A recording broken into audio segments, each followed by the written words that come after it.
यिनले मलाई गर्न बाँकी भनेको गोली हान्ने हो, म तयार छु। यसै पनि बीच सडकमा एकजना मान्छेलाई गोली हानेर मारेको पापी सरकार होइन अस्ति भर्खरै। के नियतले मलाई मध्यरातमा त्रिशुलको तिरैतिर दासढुङ्गा हुँदै लिएर गयो, मेरो परिवारलाई, मेरो वकिललाई कसैलाई थाहा नदिकन लुकाएर मध्यरातमा के नियतले मलाई उठाएर लिएर गयो? सबैसम्म जग जाहेर छ। यिनीहरूले मलाई के गरे? दासढुङ्गाको बाटोबाट मध्यरातमा कुन नियतका साथ यिनीहरूले मलाई लिएर गएको थियो? मैले चितवनलाई भन्नु छ, मैले जनतालाई बताउनु छ। मैले बताउन पाउँछु पाउँदिनँ मलाई थाहा छैन। मेरो टाउको माथि तरबार झुन्डाएको छ मलाई थाहा छ, तर म चितवनलाई बताउन चाहन्छु। आगामी शनिबार, आउने शनिबार म चितवन जाँदैछु।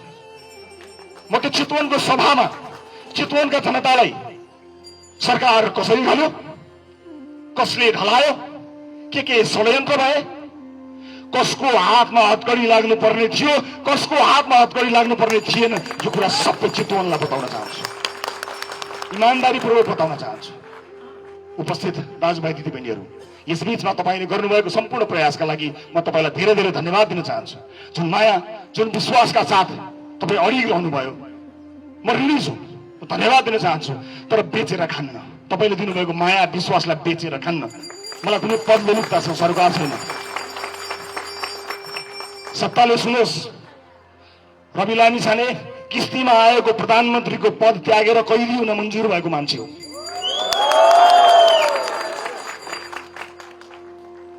व्यक्ति जित्नु ठुलो कुरो होइन। मसँग एउटा विश्व रेकर्डको सर्टिफिकेट पनि छ। प्रधानमन्त्रीको घरको सर्टिफिकेट भएर सिंहदरबारमा एउटा फोटो टाँसिन्थ्यो होला, त्यसले के फरक पर्छ? त्यसले फरक पार्दैन। फरक पर्नको लागि तपाईँ हामीले जुन अभियान सुरु गरेका छौँ त्यसलाई टुङ्गोमा पुर्याएपछि मात्र फरक। यसपटक साथी हो, मैले ज्यानको माया मारेको छु। तपाईँको पदको लोभ गर्नुभयो भने तपाईँलाई र मलाई पाप लाग्छ। मैले ज्यानको माया मारेको छु। यिनका बिचौलिया मैले नदेखेको, नचिनेको, नसुनेको होइन। यिनीहरूसँग शिर झुकाएको भए म सायद मन्त्री पनि हुन्थ्यो होला, प्रधानमन्त्री पनि हुन्थ्यो होला, सरकार पनि ढल्दैन थियो होला। तर ज्यान जाला यिनका अगाडि शिर झुकाउँदिन। मर्नु परे पनि यिनीहरूका अगाडि शिर झुकाउँदिन। अब यिनले मलाई गर्न बाँकी भनेको गोली हान्ने हो, म तयार छु। यसै पनि बीच सडकमा एकजना मान्छेलाई गोली हानेर मारेको पापी सरकार होइन अस्ति भर्खरै। के नियतले मलाई मध्यरातमा त्रिशुलको तिरैतिर दासढुङ्गा हुँदै लिएर गयो, मेरो परिवारलाई, मेरो वकिललाई कसैलाई थाहा नदिकन लुकाएर मध्यरातमा के नियतले मलाई उठाएर लिएर गयो? सबैसम्म जग जाहेर छ। त्यसैले कुनै पनि हालतमा यो अभियानमा लोभ लालच नराख्नु होला। एकपटक हामीले त्याग गर्ने हो। यो त्याग भनेको ज्यान जाने त्याग होइन। राजपालले कसैको ज्यान लिने खालको न आह्वान गर्छ न कुनै इच्छा राखेको छ। तपाईँ हामीले एकपटक योग्य मान्छेहरूलाई ल्याएर आजको सदनमा रासोपा हटाउनुहोस्, त्यो सदन हुँदैन। रासोपा छ त्यस कारणले सदन भएको छ, कल्पना गर्नुहोस्। एकपटक म तपाईँसँग केही पनि माग्दिनँ। एकपटक यो पदको लोभ छोडेर मैले कुन पदमा आज रासोपामा आफू आसीन भए भन्ने कुरालाई बिर्सिएर आउने चुनावमा 101 उम्मेदवार उठाउनका लागि प्रतिबद्ध बन्नुहोस्। हामीले उम्मेदवार उठाउनमा हामीले गल्ती गरेनौँ भने जहाँ उठ्यो त्यही जित्छौँ, कहीँ हार्दैनौँ। एकपटक यदि त्यसका लागि मैले उम्मेदवारी नदिएर मभन्दा योग्य मान्छेलाई छोड्नुपर्छ भने म तयार छु। 1 नम्बरमा म तयार छु, म छोड्न तयार छु। रासोपा बनाउँदाखेरि सभापति बनिदिनुहोस् भनेर मैले नचाहेको ढोका छैन। मैले नेतृत्व दिन चाहेको होइन। मलाई मेरो लिमिटेसन थाहा छ, मलाई थाहा छ, मेरा सीमितताहरू छ। त्यसै कारणले मैले कतिवटा ढोका चाहदिन। आउनुहोस्, तपाईँ सभापति बन्नुहोस्, म सारथी बनेर पार्टी चलाउँछु। तर यो लुटतन्त्रको अन्त्य गरौँ, यिनलाई हराउँ, एक-एकलाई हराउँ भनेर कसको मात्र गर्न गइनँ म। तर कसैले पत्याएन, कमले पत्याए, थोरैले पत्याएको भए आज परिवर्तन हुन सक्थ्यो, यिनलाई हराउन सकिन्थ्यो। तर त्यतिखेर समय भएन, पत्याइएन। अब त्यस्तो नहोस्, अब त्यस्तो नहोस्। आज पनि राजसभाको सभापति म बन्छु भनेर कोही आउँछ भनेर छाती ठोकेर हाँसेर साँचो तयार भएर बसेको छु म। तर यो अभियान मर्न दिनु हुँदैन साथी, यो अभियान मर्न दिनु हुँदैन।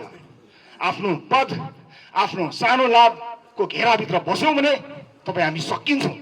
हामी सकियौँ भने यिनीहरूको राज चलिरहन्छ। यसलाई अनुमोदन गर्न दिनु हुँदैन। जनआक्रोश बाँकी नै छ। त्यो आक्रोशलाई हामीले सम्बोधन गर्नुपर्ने हुन्छ। त्यसका लागि हामी तयार हुनुपर्छ। कसैलाई गाली गरेर, कसैलाई होच्याएर केही हुनेवाला पनि छैन। र फेरि पनि तपाईँलाई भन्न चाहन्छु, सरकारबाट हामी होसियार हुनुपर्छ। 4000 मान्छे आउँदाखेरि यो सरकार जनतालाई जोगाउन सक्दैन। यो सरकारको गृहमन्त्रीज्यूलाई म के भन्नु भन्यो भने प्रतिशोध खाने जस्तो होला। बिहे गरेर गएका उमेर पुगेका अन्तर्जातीय जोडीलाई पक्रनको निमित्त मुम्बईसम्म पुलिस पठाउन सक्ने यो सरकार यहाँ 4000 मान्छे आउँदा जनता जोगाउन सक्दैन।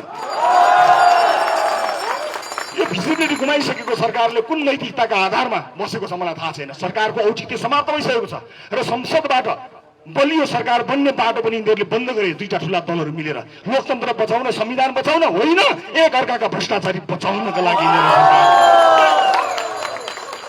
देखाउ बचाएर थुरो र बिलामी छानेलाई तयार छु। म पार्टीको जिम्मेवारीमा फेरि फर्किनेवाला थिइनँ, तर यिनीहरूले मैले उच्च नैतिकता देखाउँदाखेरि यिनीहरूले यो प्रतिशोधलाई अनुमोदन गर्नेछन्। त्यस कारणले मैले अब बेला भएको छ, अब चाहिँ पार्टीको नेतृत्व पनि सम्हाल्छु। जुन दिन थुनिन्छु तर जबसम्म रहन्छु तबसम्म पार्टीलाई फेरि अर्को एउटा नेतृत्व दिएर अगाडि बढाउँछु भनेर आएको छु। त्यसैले दाजुभाइ दिदीबहिनीहरू, मेरा बाँकी कुरा म चितवनमा भन्ने छु।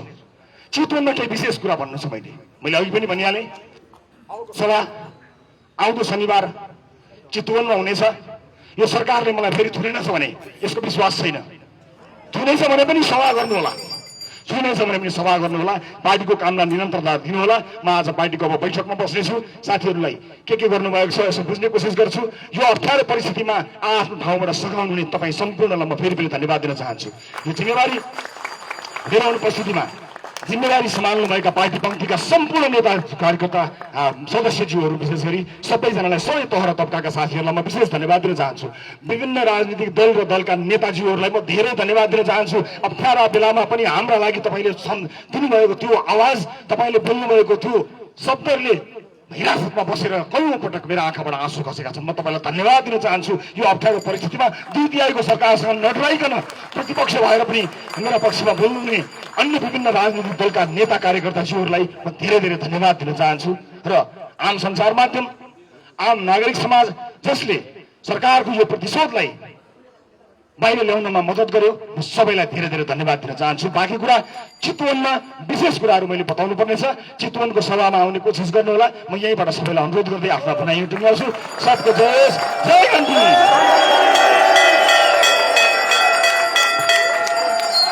रवि दाइ